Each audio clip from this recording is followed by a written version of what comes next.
Now, understand we don't always cover the WWE here on the show. We have a couple times, but we don't do it consistently. But I think every now and then it's warranted to talk about some WWE entertainment. I won't call it a sport, but I guess you call it a sport, slash entertainment that I grew up watching. That was my childhood that I still keep tabs on to this very day. And we're going to talk about it right now. Did John Cena have the greatest heel turn of all time? And John, I would like for you to begin here. The mic is yours. First of all, what you said about how it's warranted every now and then, just every now and then, that is blasphemy. That may be the most blasphemous thing you have said on this show. I That is mean, look, bro, blasphemy. Listen, we got that to is cover the listen. NBA I playoffs, remember, I NFL. remember when I had a guy on my show and he talked about Kenny Omega being a better worker than Shawn Michaels. I remember my I, phone was blowing up after I I watched called that. you. I Said, called bring you me out on that. on. This dude needed to be checked. I was going Unfortunately, to that check, dude. I was going to get on there and check that dude. I didn't listen. go because it could have got nasty. I'm a Shawn Oh, Michaels okay, guy. okay. Okay, That's he what the it was. GOAT.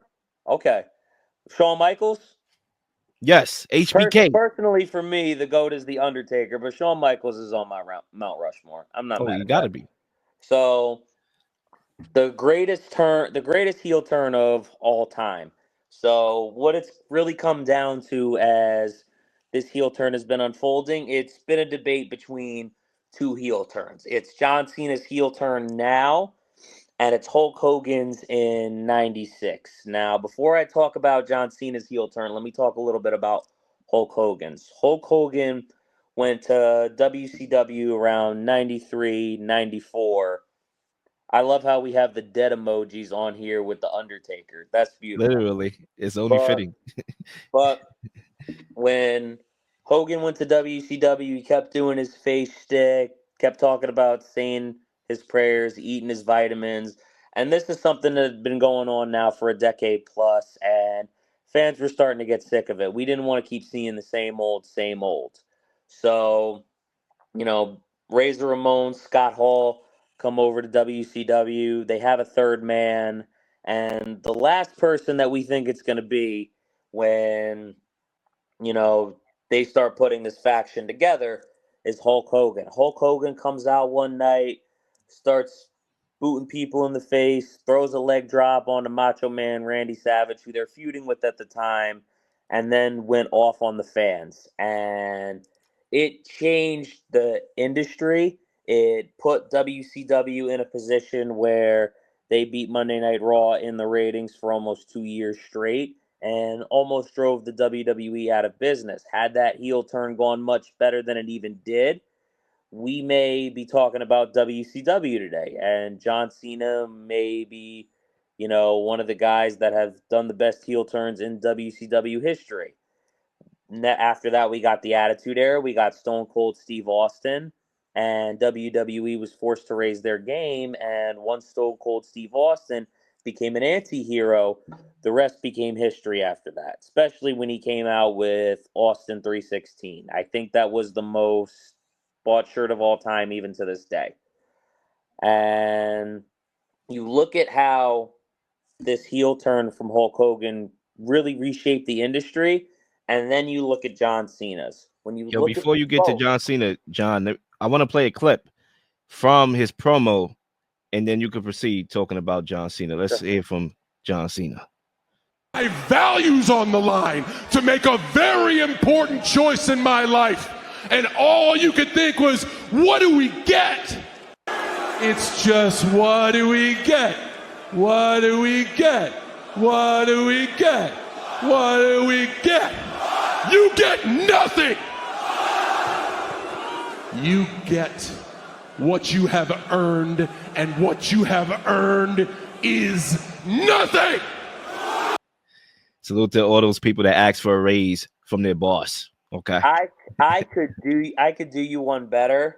He went on to go put a kid on blast, and then went on to Raw the next week talking about how he put this kid on blast and how we're horrible people because we loved watching him do it. Like he wasn't the one who did it in the first place. But let me say this: when you stack up the two heel turns together and what those heel turns meant for the industry.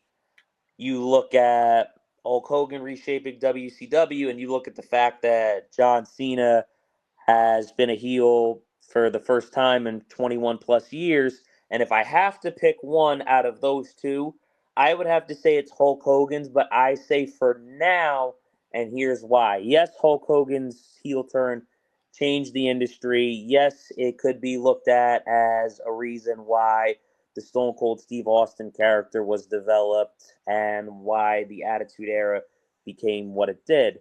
But the advantage that we have for Hulk Hogan's heel turn is we have hindsight. It's not 1999 anymore, and this was in 96. So when you look at John Cena, who's did this today, WWE is in a better position that they have ever been. When Hulk Hogan's heel turn happened, they were leaning towards cartoon characters in their main event scene. And no, that's a heel turn after the heel turn. That's a heel turn after retirement. But with that being said, WWE is in a better position than it has ever been. They are doing shows around the world. They are traveling outside of the country much more than they ever have. They're doing a whole European tour before WrestleMania right now. They were in Italy last week on SmackDown. So, John Cena taking this heel turn, possibly growing WWE to another level, making more people interested in their product, bringing more lapsed fans back, continuing that cycle that has been going on for the past, several years since Triple H took over. This could be seismic and we don't even know it yet. So I do think it's Hulk Hogan right now, and John Cena is right under that. I'm on the fence, and I was on the fence about saying John Cena beforehand, but at the same time, I do want to acknowledge how we've seen the industry shift because of Hulk Hogan's heel turn. But I do want to caution everybody and just say that, we have the advantage of hindsight, and this could be the greatest thing to happen to wrestling, and we don't even know it yet. And by the way, I've been enjoying the hell out of John Cena's promos week by week, and I feel like we're going to get another good one that might address The Rock on Monday Night Raw. If you want me to talk a little bit more about how John Cena's heel turn actually happened, if we have a little bit of time, I'm more than happy to. But I do want to let you talk a little bit, and I want to let Zay talk as well, if he can get back in here. Yeah, I got to figure out what's going on with Zay. I know he's sick, so we'll check up on Zay in a minute. Yeah, I'll get in here and then we could talk about how that heel turn came about. First off, let me answer the question. I'm gonna go ahead and say yes. I do agree. Okay. The top two is Hulk Hogan and John Cena. I'm gonna say yes because a lot of people consider John Cena to be the GOAT. Like I said, HBK for me.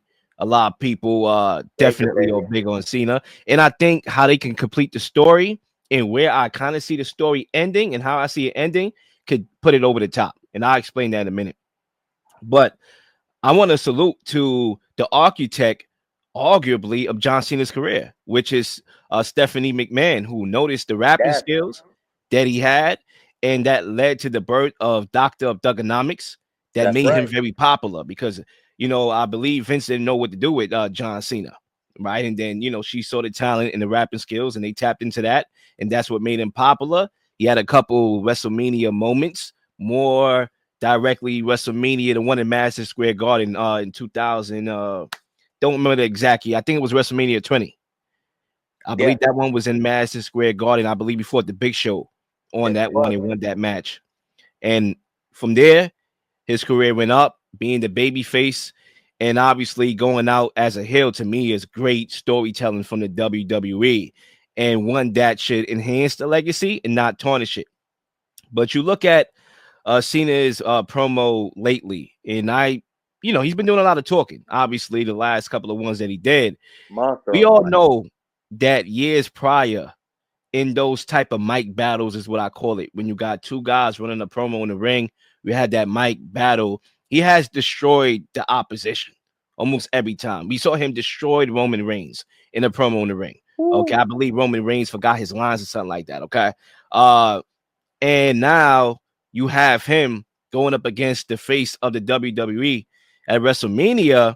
I think we're going to see a shift where he's going to talk less, and Cody Rhodes is actually going to be the one to be in the ring with the mic doing the majority of the talking, almost like a changing of the guard.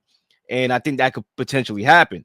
Now, I think why this could be the greatest heel turn of all time is the significance of where this can go if indeed the WWE is going here.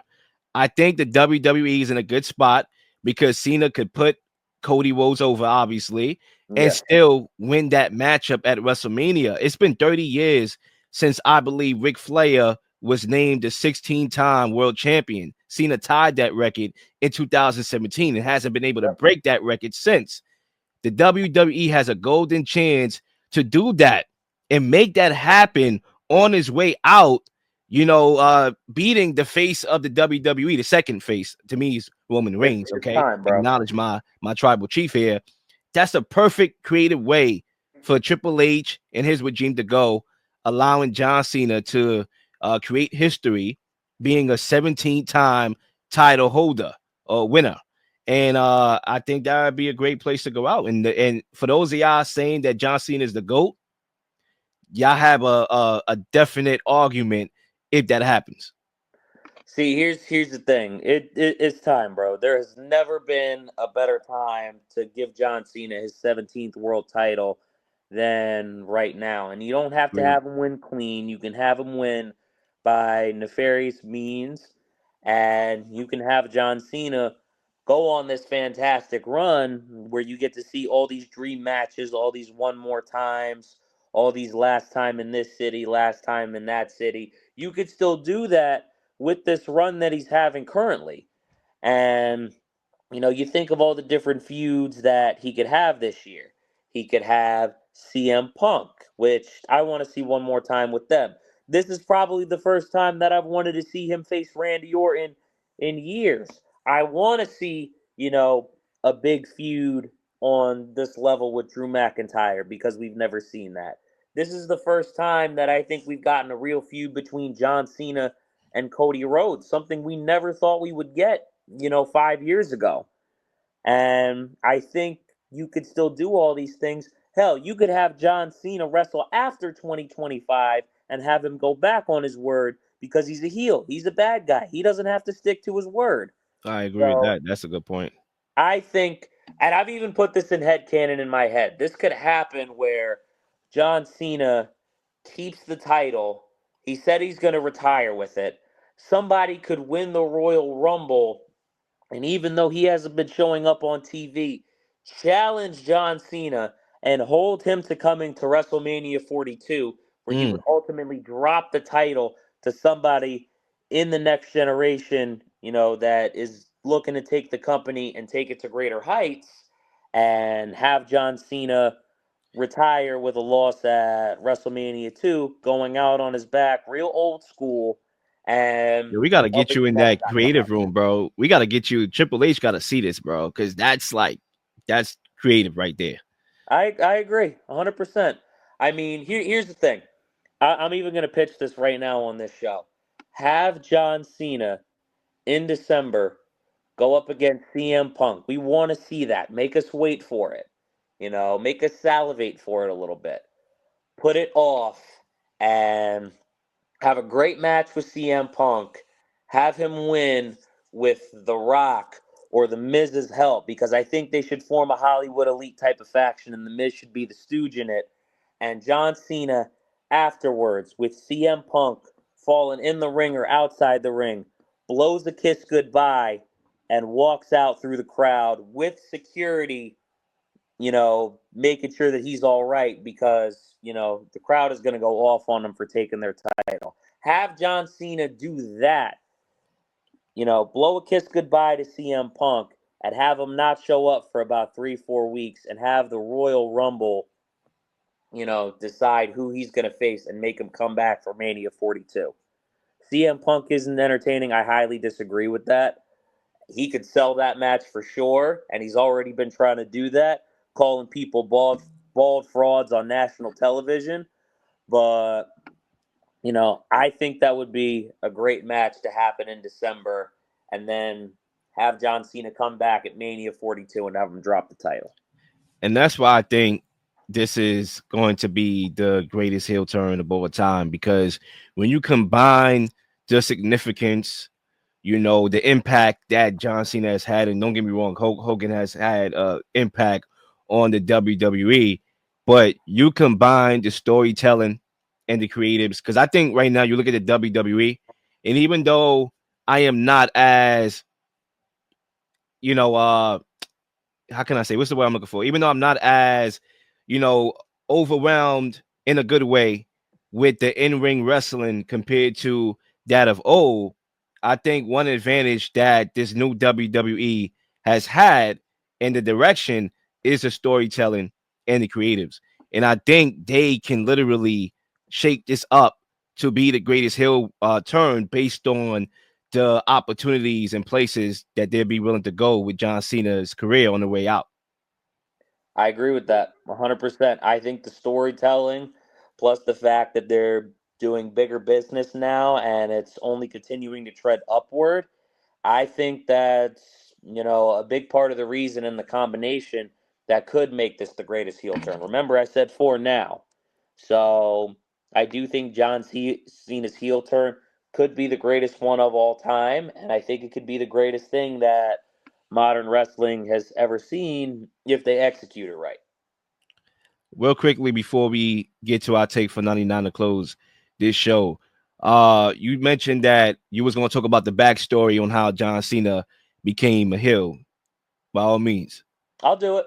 So, for everybody that doesn't know, because WWE isn't covered all the time on this show, Cody Rhodes was doing some segments with The Rock. Because apparently, you could become friends with somebody after they beat you bloody and beat you up in front of your mother. Apparently, WWE works like that. But I digress. Cody Rhodes is doing segments with The Rock, and The Rock wants him to become this corporate champion. And The Rock is talking about how he could make all of his dreams come true, take him to heights he's never been, you know, basically basically trying to gold dig this man to have him under his boot.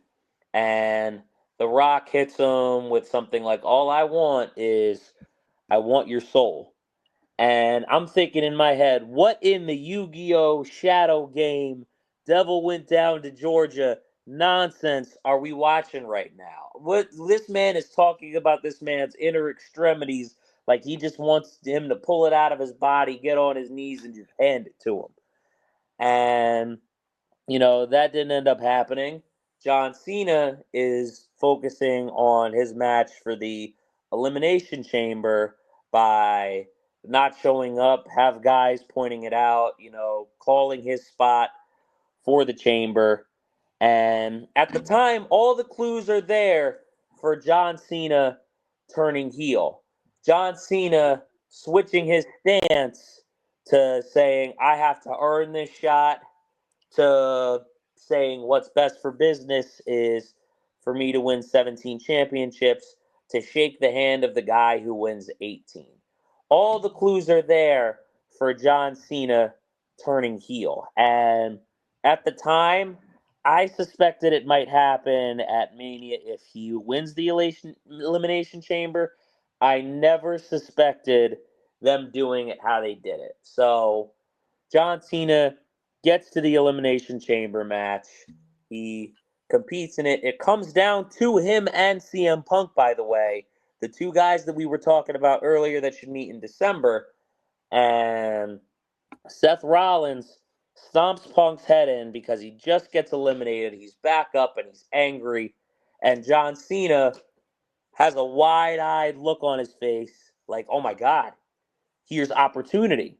Which, mind you, when they fought in 2011, because John Cena should blow this man a kiss goodbye, someone tried to interfere and John Cena stopped it from happening, which essentially costed him the match. So this is a complete shift in action from John Cena. Again, the clues were there. It was just tough for people to see it, and even if they did see it, to think of how it was going to happen. John Cena puts CM Punk in the STF. CM Punk passes out. John Cena wins the match. Cody Rhodes comes out to confront him, and they're having a back and forth, but, things are civil. They shake each other's hand. A lot of hoorah-rahs going on in the ring right now, which nobody wants to see that. Textbook chef kiss. Hell yeah. But The Rock ends up coming out because he wants an answer for if Cody Rhodes is going to sell his soul or not, like he's playing Guitar Hero.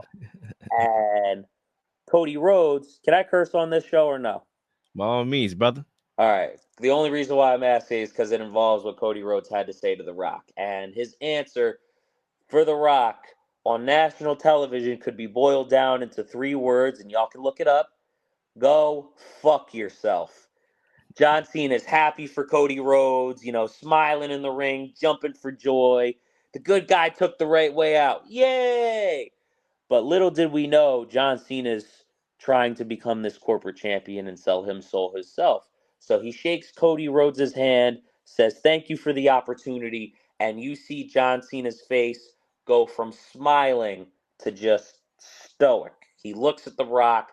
The Rock gives him the single, holds up 2 fingers like he's chucking up the peace sign for some reason, and John Cena does a classic heel move, kicks him right in the dick. And that was like textbook. Like the way how they just drew that, him turning heel, almost like he went from good to like Satan just possessed his soul, and to see his reaction shift, and The Rock did what he did, like almost like, I don't even know how to explain, like a movie, like The Godfather. It was cinema.